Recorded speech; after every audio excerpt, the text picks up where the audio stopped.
Hi, welcome to the Quinta, and it's a really beautiful but quite windy day, and we have chosen today to actually make a start or continue with the project that we've had on hold for a little bit. So let's go and show you what's going on.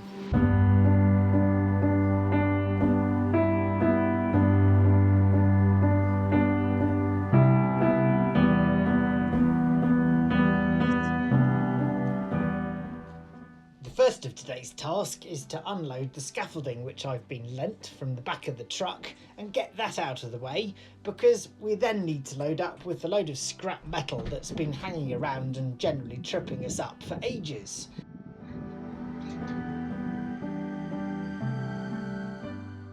So this is just ferrous metal that we've had sort of dragged out from underneath bushes and old bits of engine that have been put to one side and what have you. So I'm going to take it down to the scrapyard and get it weighed in. How much do you think we got? So Nicholas is giving a slightly reluctant Maya her antibiotics, because if you remember from the last video, she actually got attacked by a wild boar, which wasn't ideal. A fair amount of scrap. So tomorrow I shall go and weigh all of that in. Old engines and all sorts of useless stuff. So hopefully we'll get a few quid out of that. Now it's on to unboxing the Velux style roof light, checking we've got everything there, and trying to work through the instructions, which really are not fantastic.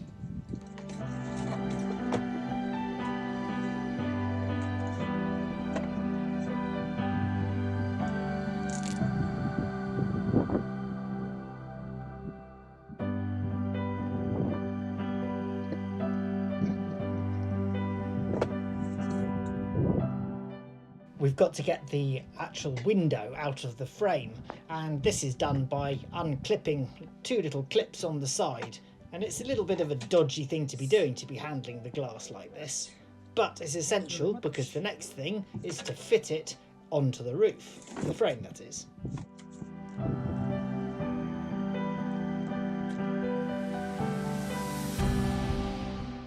I quickly screw on the brackets onto each corner of the frame, and then it's over to cut out the roof membrane so that I can slot it through onto the wood and screw it down. But obviously there's a bit of mucking around first, because I've got to put in some batten to hold it in place.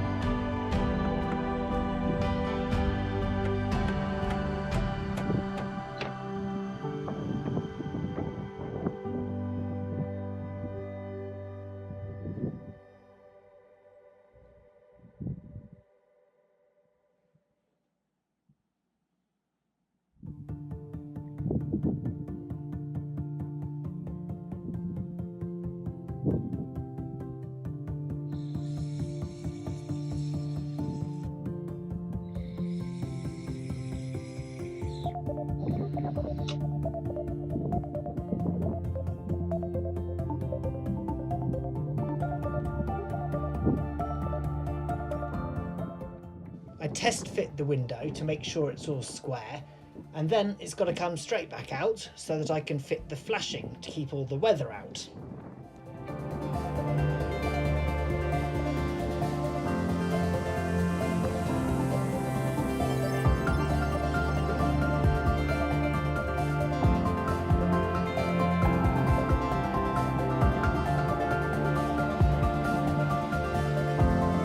Looking pretty satisfactory. Let's just undo that little bolt so we can get this to close.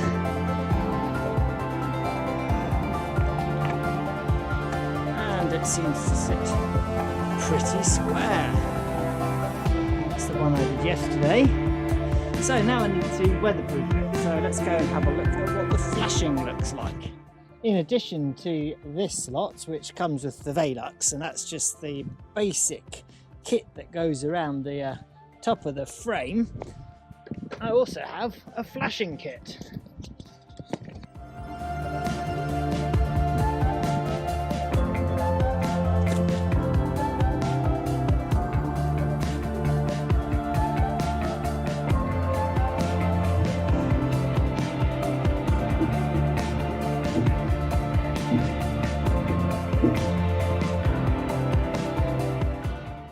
When you're installing a flashing kit, it's important to start from the bottom. Water obviously flows downhill and they're designed to slot into each other so they overlap going down the hill. And if you do it in the wrong order, believe me, it is all sorts of a mess.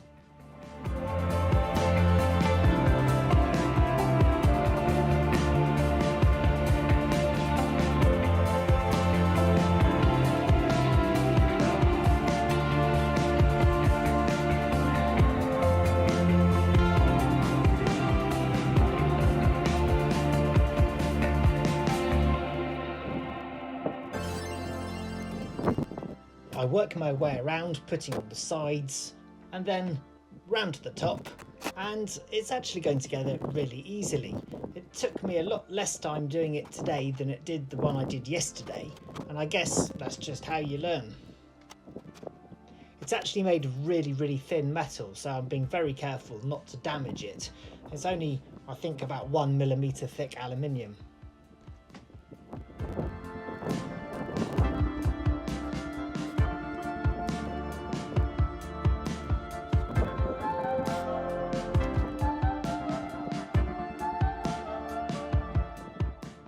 Finally, and hopefully for the last time, it's back in with the window, check it closes all right, and then it's on to the next thing.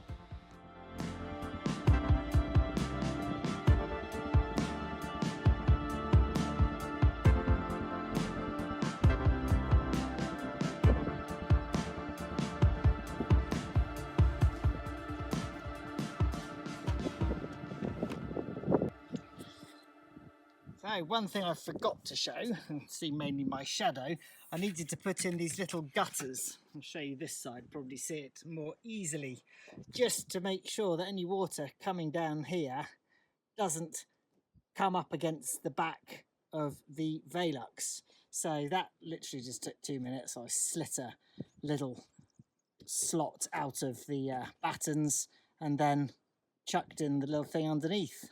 So I'm just going to come and put a little bit of glue, and that really is a relatively satisfactory outcome, I think. Right, let's go and do something else.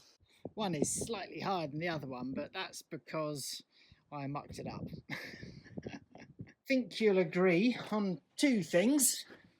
We've got quite a lot more light in here now, and we're in sore need of a jolly good clean-up. Anyway, I'm going to start taking up all of this floor here because I want to clear out this space completely so I can have a look at what it looks like from below.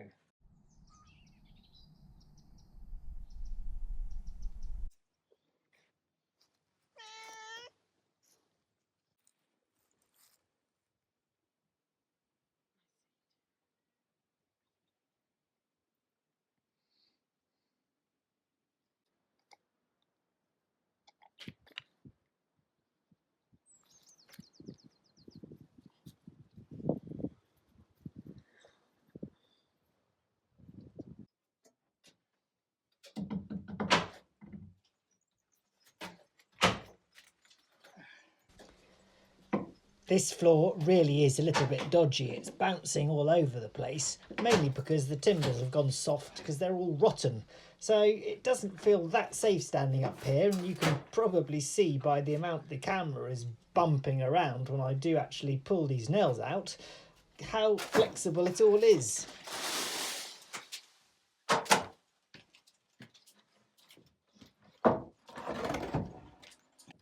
I do find it a lot easier to de-nail as I go along. If you wait till the end, you've somehow got a really messy pile.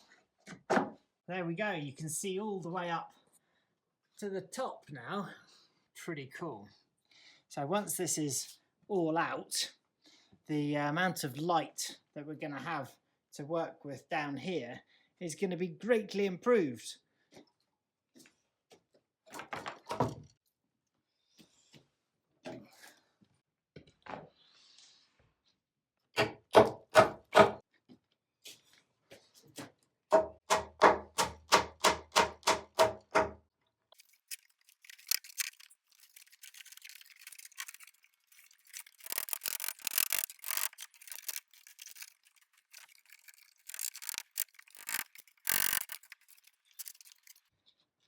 Well, it's opening up nicely.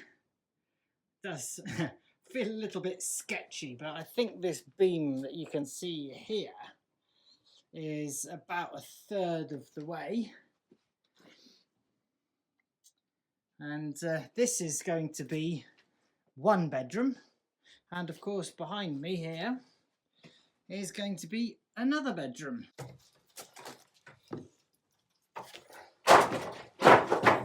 Well, it's interesting to see how they built these things back in the day. Some overlapped and shaped timbers to give you the approximate height.